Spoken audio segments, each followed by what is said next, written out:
I didn't know you could get that big. Spider-Man, Brand New Day, the villain twist that no one's talking about. Hey everyone, it's Gilbert.K here. Welcome back to my channel. Okay guys, stop. Rewatch that fight because I don't think that's actually Bruce Banner. And I don't think Sony wants you to notice that yet. Today, we're breaking down the final Brand New Day trailer. And by the end of this, you're going to watch it completely different. When you sit on a festival jury long enough, you stop watching a film's trailer for what it shows you. You start watching it what it's protecting. That instinct doesn't turn off just because I'm not in a jury room. And when I watch this trailer, those same alarm bells are going off. This isn't a reflexive anti-studio stuff, it's just what the evidence in front of us actually shows. The timeline and setup. Let's establish what we actually know straight from the marketing. 4 years since No Way Home, Peter erased himself from Ned and MJ's memories. And both of them mention graduating MIT in this trailer, which pins this timeline down precisely. That's the film's own official synopsis language too.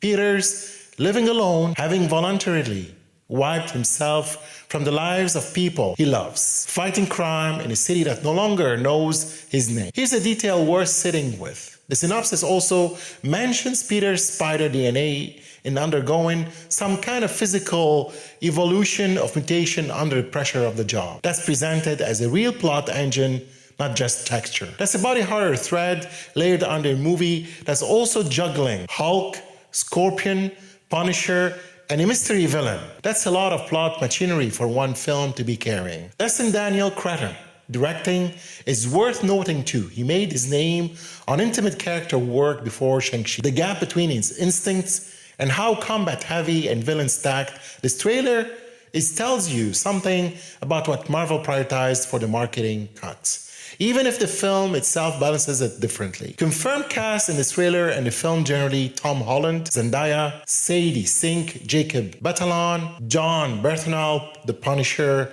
Mark Ruffalo, the Hulk, Banner, Michael Mando, the Scorpion, Trammell Tillman, and Lisa Colon-Zayas, written by Chris McKenna and Eric Summers, produced by Kevin Feige and Amy Pascal. Now here's the part that's actually a theory, not confirmed fact. I want to be straight with you about the distinction because it matters for how much weight you put on it. Sadie Sink character hasn't been officially confirmed or named by Marvel as for this trailer. What has happened is that multiple outlets watching this same footage have floated the idea that her character may have the ability to appear as other people. That's fan and press theorizing based on how ambiguous the trailer plays certain reveals. It's not something Marvel has confirmed. If that theory holds, it reframes the Michael Mando Scorpion footage. Is that actually Scorpion or Sink wearing his face? And it reframes the blurrier Banner Hulk cuts too.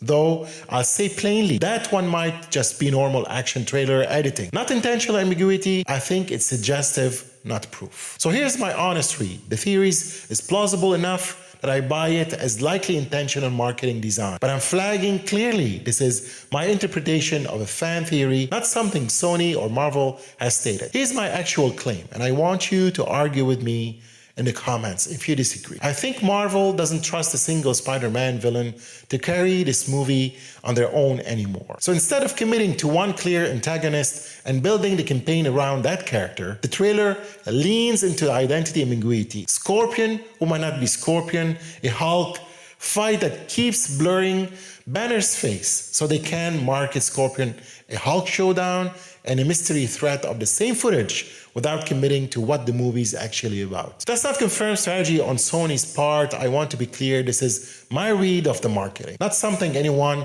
at the studio has said, but it's the same instinct that turned the No Way Home multiverse reveal from a genuine emotional payoff into a formula the franchise leans on, because nobody wants to bet on a whole campaign on one original villain carrying the weight. At CinemaCon, Sony's chairman talked this film up as one of the studio's biggest bets and praised Holland's performance directly. That's the kind of confident language studios use around films they're genuinely proud of. I'm not saying the movie is bad. I haven't seen it. Nobody outside the studio has. I'm saying the marketing is built like a team hedging across 3 versions of the story instead of committing to one. So let me push back on myself for a sec because that's only fair. Maybe this isn't a hedge. Maybe it's genuinely ambitious plotting and the writers earned the confidence to build the whole campaign around real narrative complexity. Ambiguous marketing has worked before. I don't think that fully explains what I'm seeing here, but it's real counter arguments, and I want yours in the comments too. The Comic-Con question. Here's the detail worth flagging carefully because I don't want to overstate it. There were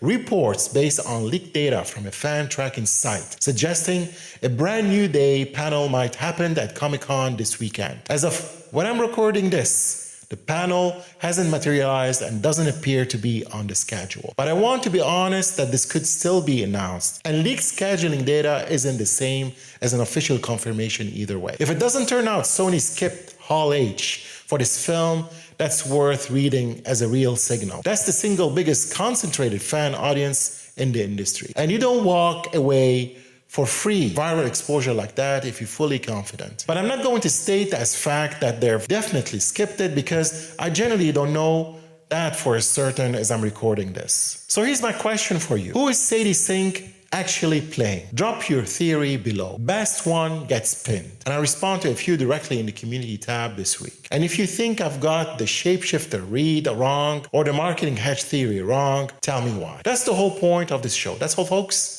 Thank you for watching, and that's my Gilbert.K take for Spider-Man Brand New Day, the villain twist no one's talking about. Don't forget to check other episodes on my channel and all podcast platforms for the latest film series reviews, trailer reactions, and exclusive film industry interviews packed with tips, inspiration, and recommendations. More stories, more insights, and more movie magic waiting for you. See you next one. Until next time, Gilbert.K out.